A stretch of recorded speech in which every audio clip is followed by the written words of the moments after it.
지난 2주 동안 2023년 교회가 세운 핵심 가치 3가지 가운데 2가지에 대해서 2주 동안 말씀을 나누었습니다. 이 핵심 가치는 우리가 주님 앞에 건강한 교회로 세워져 가기 위하여 반드시 필요한 요소들입니다. 한번 복습을 한번 해볼까요? 우리 첫 번째 핵심 가치는 뭐였죠? 은혜입니다. 이걸 벌써 다 잊어버리시다니. 첫 번째 핵심 가치는 따라합시다. 영적 감동이 있는 예배. 다시 우리 크게 영적 감동이 있는 예배. 이게 첫 번째예요. 우리가 정말 감동이 있는 예배를 드리는 교회. 이것이 우리가 내년 한 해 우리 교회가 바라고 갈망하는 첫 번째입니다. 두 번째는 뭐죠? 뭘 하는 하나님을 알아가는 성경 공부입니다. 따라합시다. 하나님을 알아가는 성경 공부. 하나님을 알아가는 성경 공부. 이것이 이제 우리가 두 번째 교회가 붙들고 나가야 될 가치죠. 우리는 예배와 말씀을 통해 성장해 가며 하나님께서 기뻐하시는 교회로 세워져 가게 됨을 믿으시기를 주의 이름으로 축원합니다. 오늘은 이제 마지막 세 번째 핵심 가치인 삶을 나누는 소그룹에 대해서 제가 말씀을 나누려고 합니다. 2000년 전 예수 그리스도의 죽음과 부활에 의하여 세워진 초대교회는 본질적으로 작은 소그룹으로 이루어진 교회였습니다. 오순절 성령 강림 이후에 성령의 충만을 경험한 베드로와 12 사도는 예루살렘으로 나아가서 담대하게 예수 그리스도의 복음을 전하기 시작했습니다. 사도행전을 보면 그날 베드로의 설교를 들은 이들 가운데 3,000명이 세례를 받고 그리고 예수 그리스도를 자신의 구원자 그리스도 메시아로 영접하게 돼요. 사도행전 2장 41절을 제가 한번 보겠습니다.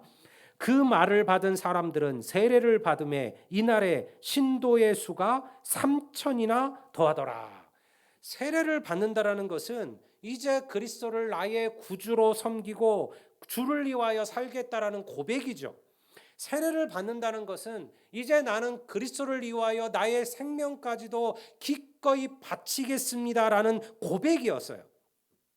그러니 따라 그날 세례를 받은 3,000명은요 예루살렘 교회의 첫 신도 그리스도인들이었습니다. 우리는 오늘날 세례와 내가 기독교인이라는 것을 사실은 잘 구분을 못할 때가 많아요. 많은 이들이 세례를 받았는데 자신이 기독교인이라고 생각을 안 해요. 세례를 받았는데 구원받았다고 생각하지를 않는 거죠. 세례받은 것과 내가 기독교인이라는 게 무슨 상관이 있느냐고 말하는 이들까지도 있어요. 우리가 사실은 제대로 된 세례 교육을 받지 않고 너무 쉽게 세례를 받는 이들이 있기 때문에 그러합니다. 그러나 초대교회는 달랐어요. 세례를 받는다라는 것은요, 이제는 곧 내가 주를 위하여 죽어도 기꺼이 그것을 감당하겠다라는 고백이었어요. 그런 이들이 아니면 세례를 받지 않았어요. 그것이 초대교회의 모습이었습니다. 그렇다면 생각해 보세요. 여러분, 이들은 어디서 어떻게 예배했을까요? 과연 예루살렘에 3,000명이 넘는 그리스도인들이 함께 모여서 예배할 만한 장소가 있었을까요? 초대교회가 예배하기 위해서 건축위원회를 구성해서 교회를 새로 건축했다라는 기록이 성경에 있나요? 없어요. 성경 어디에도 예루살렘 교회, 초대교회가 교회를 건축했다는 얘기가 없어요. 그리고 3,000명이 넘는 성도가 함께 예배하는 그런 건축을 한다는 것은 쉬운 일이 아니었습니다. 불가능했어요. 왜냐하면 여전히 예수님에 대한 감시의 눈초리와 핍박은 끝나지 않았어요. 대제사장들과 당시의 종교적 기득권층들은요, 예수의 세력을 뿌리채 뽑아내기를 원했어요. 그러한 형편 속에서 무슨 방법으로 초대교회가 여러분들 그 많은 수가 하나님께 예배할 수 있었을까요? 오늘 본문에 그 이야기가 그 모습이 나와요. 47절을 46절을 우리 다시 한번 다 같이 읽어보겠습니다. 우리 이 구절은 다시 한번 읽죠. 다 같이 46절을 읽겠습니다. 날마다 마음을 같이하여 성전에 모이기를 힘쓰고 집에서 떡을 떼며 기쁨과 순전한 마음으로 음식을 먹고. 오늘 본문에 보면요, 성도들이 모인 두 곳이 나와요. 하나는 어디서 모였다고요? 성전에 모이기를 힘썼다. 성전에 모이기를 힘썼다. 또 하나는 어디서 모였다고요? 집에서, 가정에서 모였어요. 가정에서 모였습니다. 집에서 떡을 떼고 기쁨과 순전한 마음으로 음식을 먹고 하나님을 찬미하였다. 이것이 사도행전의 기록입니다. 그러면 이 성도들이 날마다 마음을 같이하여 모였던 이 성전, 성경이 기록하고 있는 이 성전은 어디를 말하는 걸까요? 이건 무슨 성전일까요? 우리가 말하는, 지금 우리가 예배하는 이러한 교회였을까요? 아니요. 이 성전은요, 예루살렘 성전을 말하는 거예요. 예루살렘 성전에 그들이 모였다라는 거예요. 뭔가 좀 이상하지 않으신가요? 왜 초대교회가 예루살렘 성전에 모입니까? 초대 그리스도인들은 예수 그리스도를 믿음으로써, 예수님을 나의 구주로 고백함으로써, 믿음으로써, 은혜로써 구원받는다는 고백을 하는 이들이었어요. 그들은요, 성전에서 제사하고 성전에 가서 율법을 지킬 이유가 없었던 이들입니다. 오히려 초대교회는 성전을 없애야 되는 것이 맞는 거였어요. 그런데 왜 그들이 성전에서 모였을까? 이유는 간단합니다. 그곳은 예루살렘에서 가장 많은 사람들이 모여드는 곳이었어요. 그곳이 바로 예루살렘 성전이었습니다. 초대교회는 성전에 모인 이들에게 그리스도의 복음을 전했습니다. 베드로와 요한이 예수님의 복음을 전하다가 붙잡힌 곳이 어디였어요? 예루살렘 성전에 있던 솔로몬의 행각이었어요. 12제자와 초대교회는요, 그리스도의 복음 전하기를 두려워하지 않았습니다. 예수 그리스도를 못 박아 죽인 자들이 여전히 시퍼런 권력을 발휘하는 곳이 성전이었지만요, 오히려 성도들은 그곳에서 예수 그리스도가 바로 그들이 기다렸던 메시아이며 그가 죽음에서 부활하신 참 하나님의 아들이심을 선포했던 것이죠. 사랑하는 성도 여러분, 오늘 우리에게도 이 뜨거운 복음의 열정이 회복되기를 주의 이름으로 축원합니다. 안타깝게도 오늘 많은 그리스도인들이 이 복음의 열정을 잃어버렸습니다. 오늘 성도들을 얘기를 들어보면 전도하지 않게 되었다라는 거예요. 내가 예전에는 참 열심히 전도했는데 이상하게 지금은 전도하기가 어렵다. 전도하기가 어려워진 거는 맞아요. 전도하기는 어려워졌습니다. 하지만 전도의 열정은 잃어버리지 않는 성도들이 되시기를 주의 이름으로 축원합니다. 초대교회가 건강했던 이유는요, 그들이 예배자이며 전도자였기 때문이에요. 성도 여러분, 뜨거운 예배자가 되시고 열정적인 전도자가 되시기를 주의 이름으로 축복합니다. 여러분, 이것 외에 다른 방법은 없어요. 우리 교회가 한 10,000명 되는 교회라면요, 여러분, 우리가 전도하지 않아도 돼요. 그러면요, 알아서 성도들이 와요. 큰 교회의 은혜는 거기에 있어요. 제 동생이 이제 큰 교회로 담임을 갈 때 저한테 그런 걱정하는 얘기를 하는 거예요. 형, 내가 이렇게 큰 교회를 나도 목회해 본 적이 없는데 내가 잘 할지 모르겠다. 그래서 제가 그랬어요. 배부른 소리 한다. 그런 교회는 너가 힘들 거 없다. 우리 교회처럼 요 정도 되는 교회가 힘들다. 큰 교회는 움직여 간다. 시스템에 따라서 착착착착 움직여 간다. 그리고 아마도 그곳에 있는 수많은 이들이 한 번씩은 다 가장 큰 교회가 어딘지 그 교회를 들려보게 될 거다. 그래, 너는 말씀만 잘 준비하면 될 거다. 근데 여러분, 작은 교회들은 어떨까요? 작은 교회들은요, 그렇게 해서 하나님의 교회를 세워갈 방법이 없어요.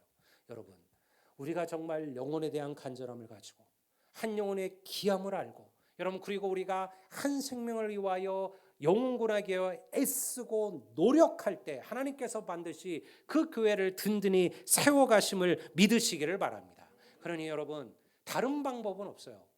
우리가 항상 얘기하잖아요. 뭐 여러분들에게 10몇 명, 20명 전도라는 것이 아닙니다. 1년에 한 명, 하나님, 내가 1년에 한 명만 하나님께로 전도할 수 있는 그러한 마음을 주소서, 그러한 열심을 주소서, 그러한 용기를 주소서. 여러분, 우리가 우리의 고백대로 되어진다면 하나님께서 반드시 우리 선한 열매 교회를 크게 채우시는 역사를 허락해 주실 줄로 믿습니다. 만약 우리가 이 말씀처럼 성전이 예배하는 곳이 아니었다면, 분명히 그들은 성전에서 예배할 방법이 없었어요. 어떻게 이런 성전에서 그리스도인들이 몇천 명씩 모여서 예배했겠습니까? 그것은 불가능했어요. 그리고 그들이 날마다 성전에 모일 이유도 뭐가 있어요? 분명히 그들이 성전에 간 이유는 하나님의 복음을 전하기 위해서였어요. 그렇다면 초대교회 성도들은 어디서 예배했을까요? 그리고 그들은 무엇을 했을까요? 제가 46절을 다시 한번 읽어보겠습니다. 집에서 떡을 떼며 기쁨과 순전한 마음으로 음식을 먹고 하나님을 찬미하며. 초대교회의 시작은 각 가정이었어요. 성도들은요, 각 가정에서 몇 사람씩 모여서 하나님께 예배하고 교제했습니다. 떡을 떼었다라는 것은 무엇일까요? 밥 먹었다는 얘기일까요? 아니면 뭘 했다는 얘기일까요? 성찬을 나누었다는 얘기예요. 밥을 먹은 거는 그 다음에 나오잖아요. 그들이 모여서 떡을 떼고 그 다음에 한 게 뭐예요? 기쁨과 순전한 마음으로 음식을 먹고, 음식을 먹기 전에 그들이 처음으로 한 게 뭐냐면 바로 예수 그리스도께서 잡히시던 날 그들에게 가르쳐준 바로 성찬을 함께하는 일이었어요. 너희들이 떡을 떼고 포도주를 나누면서 나의 죽음을 기억하라 하셨어요. 여러분, 그래서 이 초대교회는요, 매주 그들이 모일 때마다 성찬을 했어요. 그들은 떡을 떼고 포도주를 나누면서 그들을 위하시면서 찢기시고 죽으신 예수님의 피와 살을 기억했습니다.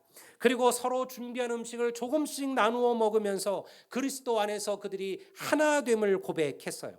가정에서 시작된 이 작은 교회들이 초대교회이자 그리고 초대교회를 시작하는 힘이었음을 여러분 믿으시기를 바랍니다. 그들은 가정에서 모여서 그리스도인이 되었다는 이유로 어려움을 겪고, 그리고 어려움을 겪고 있는 다른 지체들을 위로하고 그들을 격려했습니다. 또한 아직 믿음의 첫걸음을 내딛고 있는 이들에게 용기를 주고 힘을 주었죠. 박해 가운데서도 여러분들 그들이 경험하고 있는 하나님의 놀라운 삶의 은혜들을 서로 나누고 소망을 얻었다라는 거예요. 초대교회가 그 환난과 핍박과 박해 속에서도 성경의 말씀처럼 그들이 날마다 왕성하여지고 그들의 수가 더해진 이유가 무엇입니까? 여러분, 그들에게 이러한 끈끈한 하나됨과 영적인 교제가 그들 안에 있었다라는 거예요. 이것이 바로 교회가 추구하는 세 번째 핵심 가치인 삶을 나누는 소그룹이에요. 한국교회는 이 소그룹을 여러 가지 이름으로 불러요. 구역, 목장, 순, 셀, 다 같은 얘기예요. 이게 다 소그룹이에요. 한국교회가 없었던 일을 하는 게 아닙니다. 사실은 없어졌던 일을 회복해야 되는 거예요. 저는 어린 시절 아버님 교회에서 있을 때 그 구역 예배를 가끔 따라간 적이 많았어요. 제가 너무 어리니까 혼자 다투기가 뭐하잖아요. 그러니까 저희 어머님이 저를 데리고 이제 구역 예배에 참여하고는 했어요. 가정을 돌아가면서 그 안에서 하나님의 말씀을 같이 나누고 기도 제목을 나누고 그리고 같이 교제하고. 교제할 게 뭐 있었습니까? 그때는 그 집에 가면 그 집에서 다가들을 준비해야 되는데요. 10집이면 9집이 항상 내놓는 다가가 있어요. 뭐였을까요? 강냉이. 그거 튀겨가지고 최고였거든요. 값도 싸고 푸짐하잖아요. 거기다 강냉이 튀겨서 신문지 깔고 앞에다 쭉 늘어놓고 조금 좀 있는 집은 거기다가 이제 좀 비스켓 같은 거 사서 사이사이에 몇 개씩 꽂아놓고. 여러분, 그게 전부였어요. 그런데요, 얼마나 그 구역이 은혜로 왔는지 몰라요. 여러분, 그 구역을 통해서 성도들이 용기를 얻었어요. 그 구역을 통해서 믿지 않는 사람들이 전도가 됐어요. 교회로 바로 가는 건 어려우니까요, 구역으로 인도해서 거기서 같이 얘기하고 교제하고 삶을 나누었습니다. 여러분, 교회가 건강하게 세워지려면 반드시 건강한 소그룹들이 많아야 돼요. 우리가 아는 것처럼 코로나를 거치면서 많은 교회들이 어려움을 겪었습니다. 모든 사역들이 몇 년 동안 멈추어 버렸죠. 그 시간 동안 많은 이들이 교회를 떠났습니다.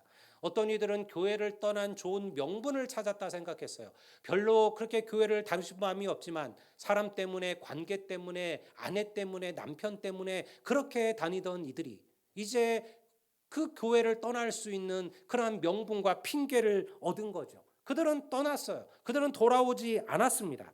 영상 예배가 활성화되면서 어떤 이들은 더 이상 모여서 예배할 필요가 없다라고 생각합니다. 얼마든지 내가 가정에서 편하게 예배할 수 있다 여기죠. 여러분들도 우리 초창기 때 영상 예배 해봤을 거 아니에요. 처음 할 때는 어땠어요? 나름대로 옷도 좀 갇혀 있고 소파에도 탁 앉아가지고 성경책도 펴놓고 아마 그렇게 예배했을 겁니다. 한 두세 주 지나니까 이제 점차 이렇게 드러눕기 시작하죠. 옷도 그냥 편하게 그냥 입던 대로 입고, 그리고 하다가 좀 바빠지면 그냥 잠깐 뭐 영상은 나오라 생각하고 나는 가서 부엌 가서 일도 하고 저것도 하고 아마 그러셨을 겁니다. 아마 거의 비슷했을걸요. 여러분, 우리는 그렇게 예배를 잃어간 거예요. 예배가 얼마나 거룩하고 영적이고 그리고 얼마나 두렵고 엄미한 일인지를 우리도 모르게 이 영적 영상 예배라는 것을 통해서 잊어버리고 있었던 거죠. 여러분, 어떤 이들은 아무런 영적 활동이 이루어지지 않음에 따라 믿음이 약해지고 그리고 또한 무너지기도 시작했습니다. 여전히 대다수의 교회는 코로나 이전으로 돌아가지 못하고 있습니다. 그런데 놀랍게도 이 코로나의 시대 속에서 영향을 받지 않은 교회들이 있어요.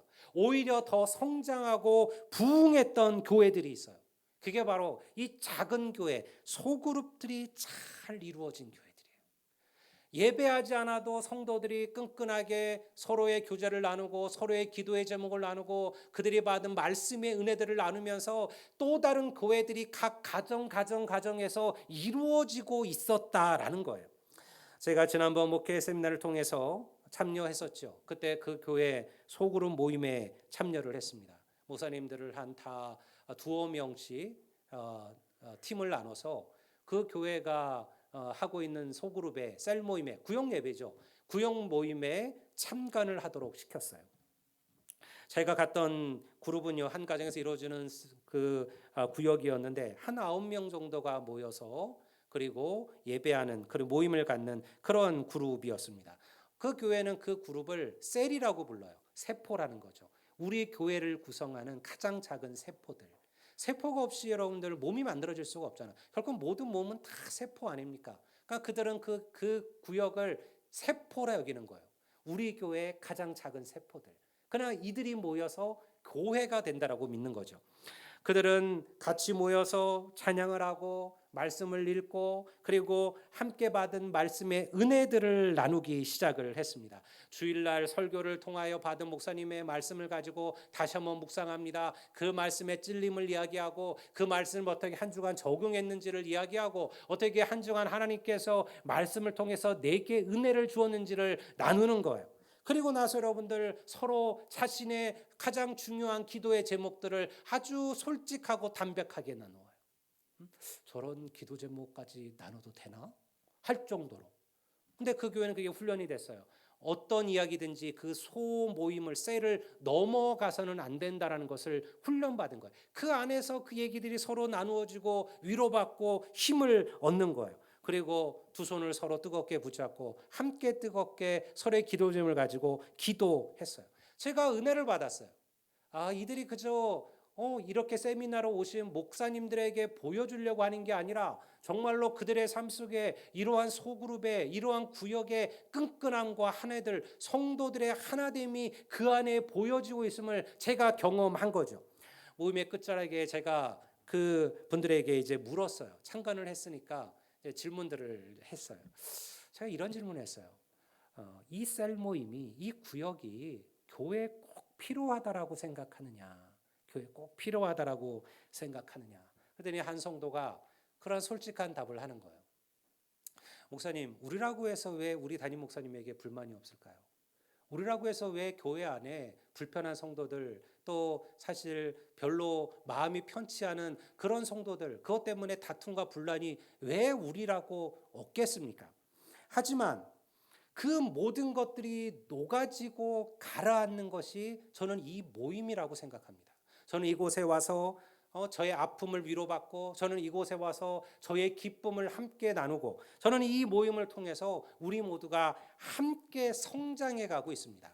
이 안에 상처와 아니라 이 안에서 저는 상처뿐 아니라 기쁨도 함께 경험합니다. 저는 우리 교회 부흥의 시작과 끝은 저는 이 모임이라 이 셀 모임이라 확신합니다. 그게 거기 모였던 성도들의 고백이에요. 물론 어디 완벽한 게 있을까요? 거기도 문제가 있을 수 있겠죠.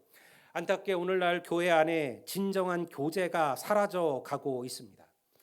성도의 교제는 다른 데서 시작하는 것이 아닙니다.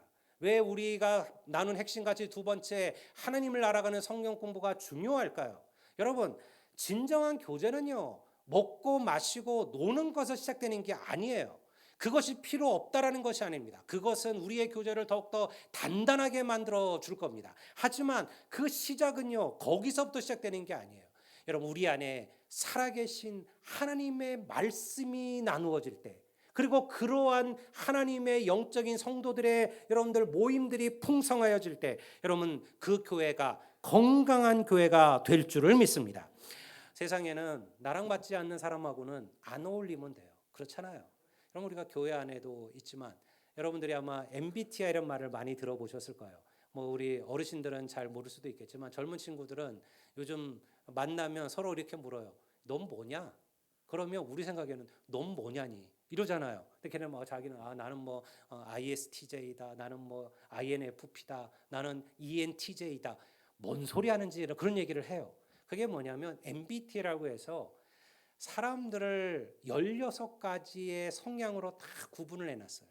이 사람은 외향적이지만 감정적이고 논리적이고 체계적이다. 이 사람은 내향적이지만 이 사람은 논리적이고 감정적이고 이 사람은 즉흥적이고 뭐 이 사람은 뭐 어떻다. 이렇게 해서 사람을 구분해 놓는 거죠. 거기에 보면요. 상극이 있어요. 상극. 딱 보면 그래서 우리가 이렇게 안 맞는구나. 너는 나랑은 안 맞는구나. 생각하는 게 다르구나. 틀렸다가 아니라 다르다라는 거죠. 근데 여러분, 그래서 세상에서는 싫으면 안 만나면 돼요. 얼굴 안 봐도 돼요. 근데 교회는 달라요. 여러분, 나랑 안 맞는 사람, 나랑 불편한 사람, 나랑 어려운 사람, 여러분 그들을 가슴에 품는 것이 믿음인 줄로 믿습니다. 그게 신앙이 아니라면 우리가 그리스도를 살아갈 이유가 도대체 어디에 있습니까? 세상에서처럼 나랑 안 맞는 사람, 나랑 불편한 사람 멀리하고 끊어내고 여러분 미워한다 그러면, 여러분 교회도 그러한다 그러면, 여러분 우리가 도대체 그리스도인이라고 말할 의미가 어디에 있을까요?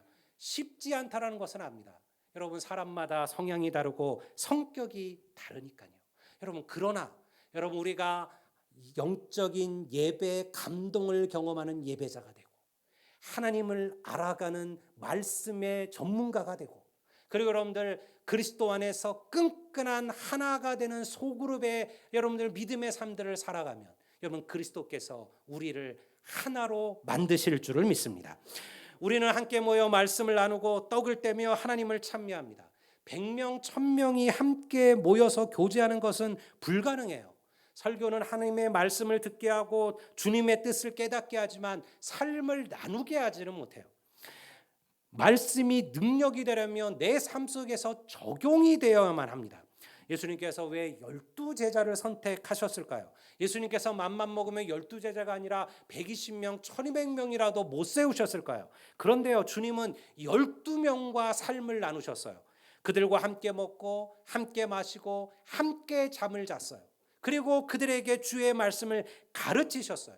그리고 그 12이 여러분 온 세상을 변화시키는 주의 사도가 되었음을 믿습니다. 사도행전 5장 41절을 제가 한번 보겠습니다. 그들이 날마다 성전에 있든지 집에 있든지 예수는 그리스도라 가르치기와 전도하기를 그치지 아니하니라.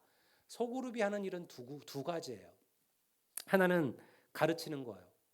다른 말로 말하면 배우는 거예요. 말씀을 배우는 거예요. 말씀을 가르치고 배우는 일을 소그룹이 하는 겁니다. 그리고 또 하나는 전도하는 겁니다. 이것을 우리가 통하는 거예요. 우리는 소그룹을 통해서 구역을 통해서 여러분들 하나님을 더 알아갑니다. 우리는 구역을 통해서 새로운 이들을 하나님께로 전도할 수 있어야만 합니다. 그것이 바로 영적인 교제입니다.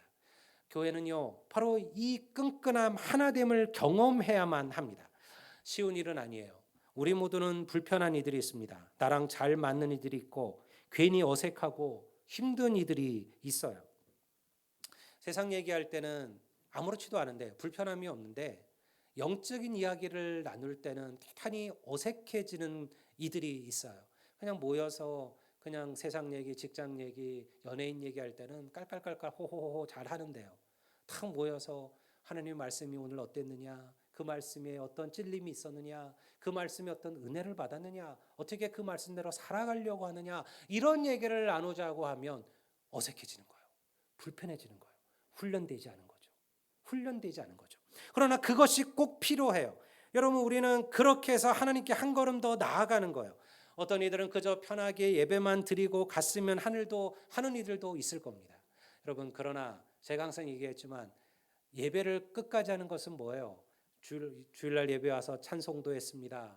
기도도 했습니다. 헌금도 드렸습니다. 목사님 말씀도 들었습니다. 축도도 받았어요. 끝난 건가요? 아니요. 뭐까지 해야 된다?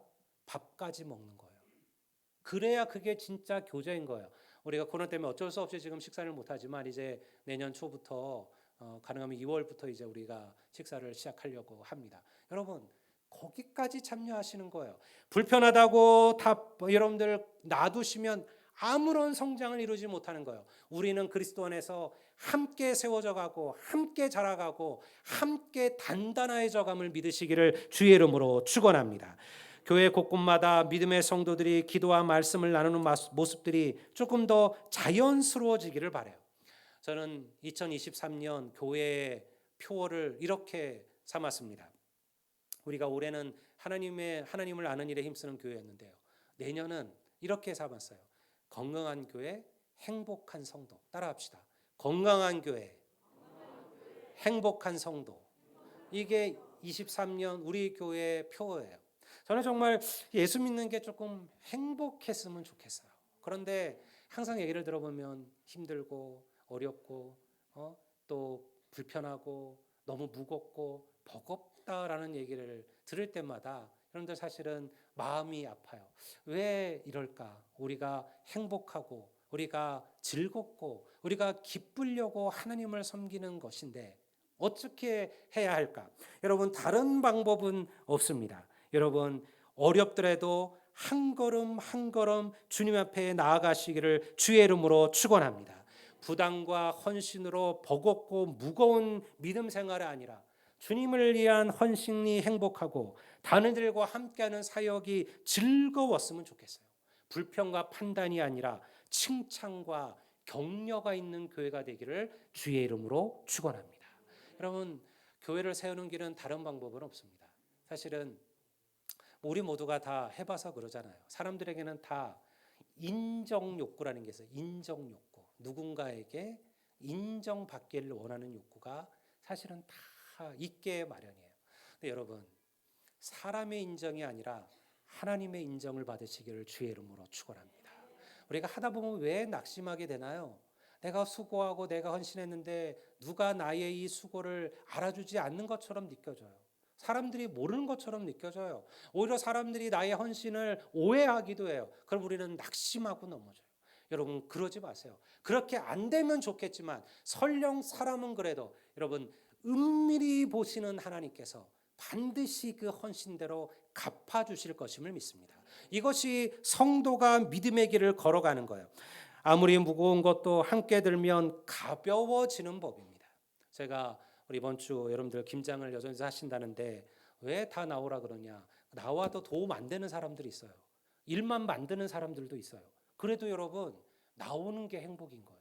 그냥 나와서 옆에서 누가 힘들게 뭘 하고 계실 때 그냥 그 옆에 같이 앉아서 같이 얘기 들어주고 같이 수다 떨어주면요, 그것으로 은혜가 되는 거예요. 여러분, 아무리 무거운 것도 함께 들면 가벼워지는 법임을 믿으시기를 바랍니다. 내 작은 수고가 무슨 의미가 있겠느냐 생각하지 마십시오. 때론 함께 있어 주는 것만으로도 우리는 의미를 얻는 법이에요. 우리 한 사람 한 사람이 교회 안에 또 다른 작은 교회입니다. 내 옆에 있는 이 성도가 나와 함께 천국의 영광을 함께 누릴 성도임을 믿습니다. 나의 기쁨과 나의 아픔을 함께 나눌 가족들이에요. 그러니 여러분, 내년 한 해도 여전히 우리는 어려울 겁니다. 여러분이 부닥치는 일도 있을 거고 마음에 안 드는 일도 있을 것이고 내 생각과 다른 것들도 있을 거예요. 여러분, 그럴 때마다 우리가 주님을 기억하시기 바랍니다. 주님처럼 관용하십시오. 주님처럼 용서하십시오. 주님처럼 여러분들 칭찬하고 격려하십시오. 주님처럼 사랑으로 품으십시오. 그것이 바로 삶을 나누는 작은 교회예요. 여러분 시작되는 소그룹에 적극적으로 참여하시고요. 여러분 우리 안에 수많은 교회들, 각 가정들마다 하나님의 작은 교회들이 세워져서 우리의 믿음의 벽도 강건하여지고 하나님이 기뻐하시는 거룩한 교회, 건강한 교회로 세워져가는 우리 모든 성도들이 되시기를 우리 주의 이름으로 축원합니다. 우리 다 같이